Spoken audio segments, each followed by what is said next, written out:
সুপ্রিয় দর্শক, ফটো এডিটিংয়ের পূর্বের কোনো ধরনের দক্ষতা ছাড়া এবং ফটো এডিটিং সম্পর্কে জিরো আইডিয়া যদি আপনার থাকে, তাহলেও আপনি অনলি 10 সেকেন্ডের মধ্যে অটোমেটিকলি যে কোনো ফটো এবার প্রফেশনালভাবে এডিট করে ফেলতে পারবেন।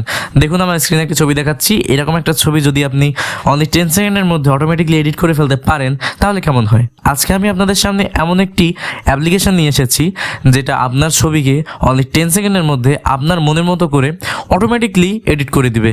তো চলুন আর দেরি না করে চলে যাওয়া যাক মোবাইল স্ক্রিনে। আপনাদের সম্পূর্ণ কাজটা আমি স্টেপ বাই স্টেপ দেখিয়ে দিচ্ছি। ভিডিওটা শুরু করার আগে আরও একটু কথা, আপনি যদি আমাদের চ্যানেলে নতুন ভিডিও হয়ে থাকেন, প্লিজ সাবস্ক্রাইব করে আমাদের পাশে থাকুন। এবং আমার ফেসবুক পেজ থেকে যদি ভিডিওটি দেখে থাকেন, তাহলে অবশ্যই আমার ফেসবুক পেজটি ফলো করুন এবং ভিডিওটি শেয়ার করুন, যাতে এই কাজটি সবাই শিখতে পারে। তো আপনার ফটোগুলোকে অটোমেটিকলি এডিট করার জন্য আপনার দুইটা অ্যাপ প্রয়োজন। তো সেজন্য আপনারা প্লে স্টোরে চলে যাবেন। প্লে স্টোরে সেখানে সর্বপ্রথম যে অ্যাপটা আপনারা ইনস্টল করবেন সেটা হলো প্রিসেট রুম।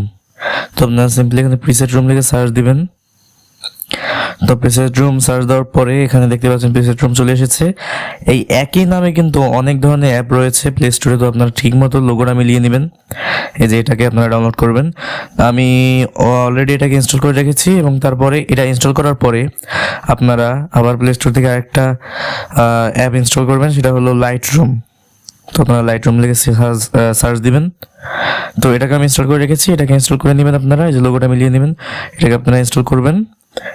তারপরে আপনারা সিম্পলি চলে আসবেন প্রিসেট রুমে। আমি চলে আসছি। অ্যাপটা ওপেন হয়ে যাওয়ার পরে দেখতে পাচ্ছেন এখানে অনেক ধরনের ডিজাইন রয়েছে, অনেকগুলো ছবি আছে এখানে। আর প্রত্যেকটা ছবিতে বিভিন্ন ধরনের ইফেক্ট ইউজ করে কিন্তু এডিট করা রয়েছে। আপনার ছবিটি কীভাবে আপনি এডিট করতে চান, অর্থাৎ কোন ব্যাকগ্রাউন্ড অর্থাৎ কোন ইফেক্টগুলো ইউজ করে আপনার ছবিটাকে আপনি এডিট করতে চান, সেই ইফেক্টটা আপনারা সিলেক্ট করবেন। তো ধরা যাক আমি আমার ছবির জন্য আমি এই যে ফটোটা রয়েছে এখানে, এটাকে আমি ইউজ করব, অর্থাৎ এই ছবিটার মতো করে আমার ছবিটাকে আমি এডিট করব। তো এটাকে আমার ডাউনলোড করে নিতে হবে। ক্লিক করার পর আমি এটাকে ডাউনলোড করে নিচ্ছি। ডাউনলোড হয়ে গিয়েছে। এবার আপনার যে লাইট রুমটা আপনারা ইনস্টল করেছিলেন, এই যে অ্যাড টু লাইট রুম, এখানে ক্লিক করবেন। এখানে ক্লিক করার পরে আপনারা এখান থেকে স্ক্রল করবেন, তারপরে লাইট রুমে এসে এখানে ক্লিক করবেন। লাইট রুমে অটোমেটিকলি আপনার এই ফটোটা অ্যাড হয়ে যাবে। এবার ব্যাকে চলে আসবেন, এরপর লাইট রুমে চলে আসবেন। আপনাদের অনেকেই লাইট রুম সফটওয়্যারটি ইনস্টল করা আছে আগের থেকে, যাদের নাই তারা সিম্পলি এটাকে ইনস্টল করার পরে সাইন ইন করে নেবেন।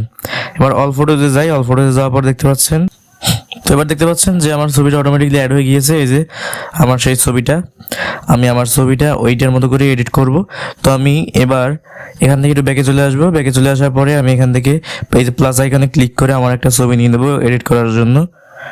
আমি নিচে যাচ্ছি, যে কোনো একটি ছবি আমি সিলেক্ট করে নিচ্ছি। ধরা যাক আমি আমার এই ছবিটা এডিট করতে চাই, আমি এটাকে অ্যাড করছি। এটা দেখুন অ্যাড হয়ে গিয়েছে অল ফটোজে। এবার যে ছবিটা আপনারা এডিট করবেন সেটাকে এবার আপনার সিম্পলি এখানে আসবেন। এখানে আসার পরে আপনাদের যে ছবিটার মতো আপনার ছবিটা এডিট করবেন, অর্থাৎ যেটা প্রিসেট রুম দিয়ে আপনি ইনস্টল করেছিলেন, ডাউনলোড করেছিলেন, সেটাতে ক্লিক করবেন। ক্লিক করার পরে এই যে দেখতে পাচ্ছেন উপরে থ্রি ডট এটা ক্লিক করবেন। ক্লিক করার পরে আপনারা কপি সেটিং, এখানে এটা ক্লিক করবেন। এখানে ক্লিক করার পরে প্রত্যেকটাতে টিকমার্ক দিয়ে দেবেন, যেগুলোতে টিকমার্ক নাই। তবে আর এটাকে ওকে করে দিবেন। উপরে দেখতে পাচ্ছেন এখানে টিকমার্ক চলে এসেছে। এখান থেকে এটাকে কপি সেটিংগুলো কপি করে নেবেন। এবার ব্যাক চলে আসবেন। ব্যাক চলে আসার পরে যে ছবিটার উপরে আপনি ইফেক্টগুলো অ্যাপ্লাই করবেন, অর্থাৎ যে ছবিটা আপনি এডিট করতে চান সেটাতে ক্লিক করবেন। এটাতে ক্লিক করার পর আবার এই থ্রি ডটে যাবেন। থ্রি ডটে যাওয়ার পরে দেখতে পাচ্ছেন পেস্ট সেটিংস।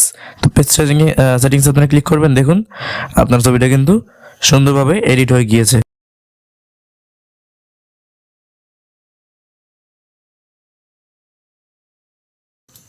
তো সুপ্রিয় দর্শক, এই ছিল আজকের ভিডিওটি। আশা করি ভালো লেগেছে। ভালো লাগার মতো একটি ভিডিও। যদি ভালো লেগে থাকে তাহলে অবশ্যই আমার চ্যানেলটিকে সাবস্ক্রাইব করুন এবং যদি ফেসবুক পেজ থেকে আমার ভিডিওটি দেখে থাকেন তাহলে অবশ্যই ফলো করে রাখুন। দেখা হবে সামনে কোনো একটি ভিডিওতে। Till then take care. আসসালামু আলাইকুম।